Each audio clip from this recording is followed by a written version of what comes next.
আমি মনে হয় একমাত্র ব্যক্তি যার বিয়ের সব কেনাকাটা কমপ্লিট হয়ে যাওয়ার পরেও বিয়ের প্রোগ্রাম করতে পারেনি। আর এতে করেও আপনাদের অনেক অনেক প্রশ্ন।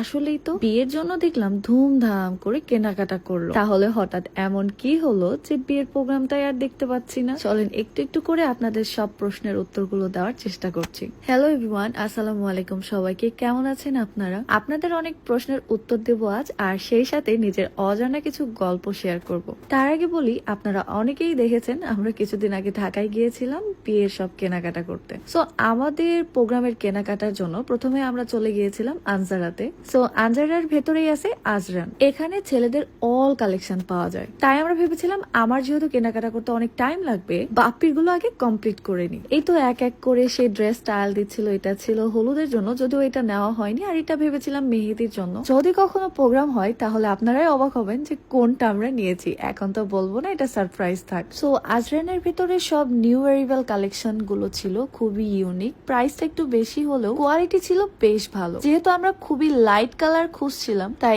এটাই আমাদের ভালো লেগে গিয়েছিল। আর এটা শুধু আমাদের দুজনের চয়েস না, জনি ভাইয়ের এটা খুব পছন্দ হয়েছিল। আর প্রোগ্রামের এই টাইম গুলো থেকে আমাদের চলেছিল একটার পর একটা বাধা। প্রথমত আমি অসুস্থ হয়েছিলাম। আমি একটু সুস্থ হতেই বাপ্পি অসুস্থ হয়ে পড়েছিল। তারপরে সব বাধা পেরিয়ে এই যে কেনাকাটা করতে গিয়েছিলাম, ভেবেছিলাম এবার হয়তো কোনো বাধা আর পড়বে না, কিন্তু না। এত কষ্ট করে শপিং করে বাড়ি ফিরেও আবারও হয়েছিল বাধা। আজরান থেকে চলে গিয়েছিলাম এলোরে। এলোরের ব্যাগ কালেকশন গুলো আমার খুবই ভালো লাগে, বাট প্রাইস গুলো একটু বেশি লাগে, আমার বাজেটে আসতেছিল না। তো আমরা এখানে জুয়েলারি দেখতেছিলাম। সত্যি কথা বলতে আমার খুবই ইচ্ছে ছিল যে আমার বিয়েটা হবে সম্পূর্ণ গোল্ডের জুয়েলারি পরে, কিন্তু কিছু কিছু জায়গায় তো আমাকে ইনভিটেশন পড়তেই হবে। যদিও হ্যাভি জুয়েলারি আমি চাচ্ছিলাম না, বাট আমার ড্রেসের সাথে কোনোভাবে হ্যাভি ছাড়া যাবে না। বিশ্বাস করেন, বিয়ের কেনাকাটা যে কি প্যারাদায়ক, মানে যতই কেনাকাটা করছি ততই শেষ হয়নি। সত্যি কথা বলতে আমার কেনাকাটা করতে একদম টাইম লাগে না, কিন্তু লাইফে প্রথমবার কেনাকাটা করতে গিয়ে আমি খুবই কনফিউজ ছিলাম। কিছুই চয়েস করতে পারছিলাম না, বিশ্বাস করেন।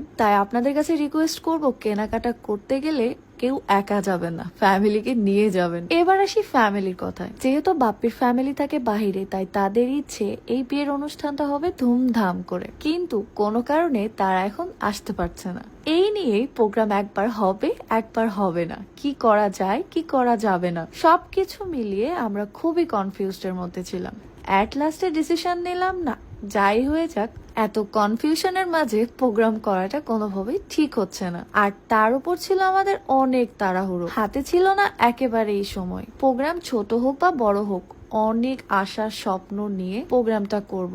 আর সেটা যদি মনের মতো না হয়, তাহলে সেই প্রোগ্রাম করেই বা লাভ কি? ছোট করেই করি আর বড় করেই করি, আল্লাহ বাঁচিয়ে রাখলে বেশ জমজমাট করে করব। তবে আমরা একবার ভেবেছিলাম এবার ছোট্ট করে অনুষ্ঠান করে রাখি, শুধু আমাদের অডিয়েন্স আর আমাদের নিজেদের জন্য, মেমোরি করে রাখার জন্য। পরে ফ্যামিলিকে নিয়ে ধুমধাম করে প্রোগ্রাম করব, তবে সেটা ব্লগিং এর জন্য না। আর ততদিনে আমার ব্লগিং ক্যারিয়ার কি হবে আমি সেটা নিজেও জানি না। একটা কথা কি জানেন, ব্লগিং করলে কখনো নিজের বিয়েতে মনের মতো করে আনন্দ করা যায় না। ব্লগ করো, রিলস করো, পিকচার তুলো, আপলোড করো।